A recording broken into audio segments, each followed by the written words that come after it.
আসসালামু আলাইকুম, welcome to my channel Julie's lifestyle চাঁদকে যাবো। কেমন আছেন? আল্লাহর অশেষ রহমত, আলহামদুলিল্লাহ আমি ভালো আছি।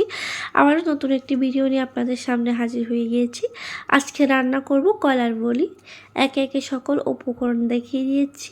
এই যে কী দিয়ে আমি আজকের বলিটা রান্না করব, এই যে আমার সব সবজি এবং ঢাল আপনাদেরকে দেখিয়ে দিয়েছি। এবার একটি চুলায় পাত্র বসিয়ে দিয়েছি, ওখানে এখন পরিমাণ মতো তেল দিয়ে দিছি।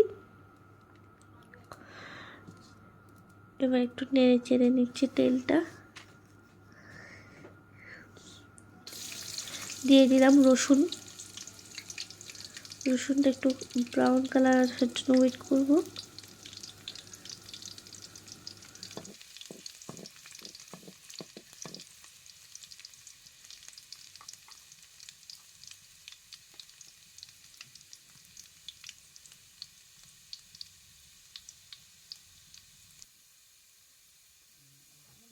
এই যে আমাদের ব্রাউন কালার হয়ে আসলে এবার দিয়ে দিচ্ছি পেঁয়াজ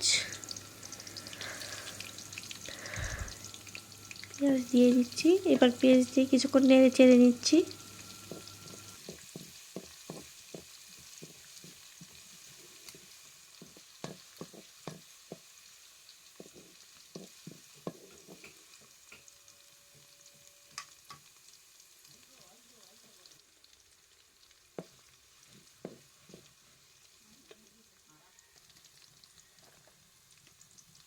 এই যে আমাদের নাড়াচাড়া শেষ, এবার দিয়ে দিলাম কলার বলি, কেটে রাখা কলার বলি।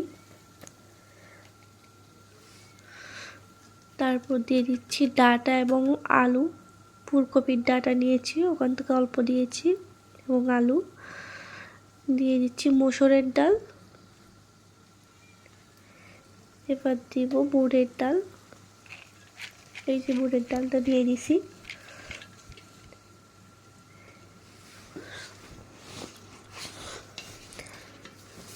সবগুলো একসাথে মিক্স করতেছি।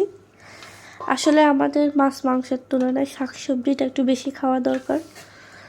আর আমাদের গ্রামে আসলে সব সবজি পাওয়া যায়। আমাদের অনেকগুলো কলা গাছ আছে, আমরা ওখান থেকে প্রায় সময় কলার বড়িটা রান্না করে থাকি। আসলে কলার বড়ি ভাজি বলেন এবং ঝোল দিয়ে রান্না করা বলেন, অনেক বেশি মজা হয়, অনেক বেশি ভালো লাগে। এটা আমি প্রায় সময় রান্না করি, আপনারাও চেষ্টা করবেন, আশা করি ভালো লাগবে।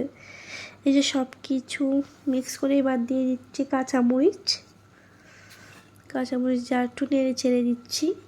এভাবে রান্না করলে আশা করি সবার ভালো লাগবে। আমার বাসায় সবাই খুবই খুবই পছন্দ করে, আমরা প্রায় সময় রান্না করি এটা।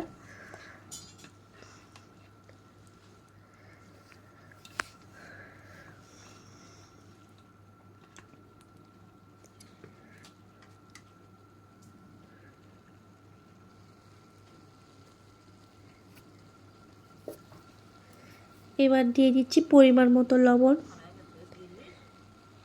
এই যে পরিমাণ মতো লবণ দিয়ে এবারও নেড়ে ছেড়ে নিব।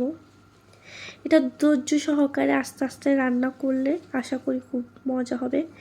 আর আমি আরও মাটির চুলায় রান্না করছি। অবশ্যই সচরাচর আমার মাটির চুলায় রান্না করতে খুব খুব বেশি ভালো লাগে। আর মাটির চুলার রান্না তো মাশাআল্লাহ অসাধারণ, অনেক বেশি মজা হয়। আর যদিও বা আস্তে আস্তে রান্না হয়, তারপর অনেক ভালো হয়। দিয়ে দিলাম পরিমাণ মতো হলুদের গুঁড়া, ধনিয়ার গুঁড়া, সামান্য পরিমাণের মরিচের গুঁড়া দিয়ে আবারও নেড়ে ছেড়ে নিচ্ছি।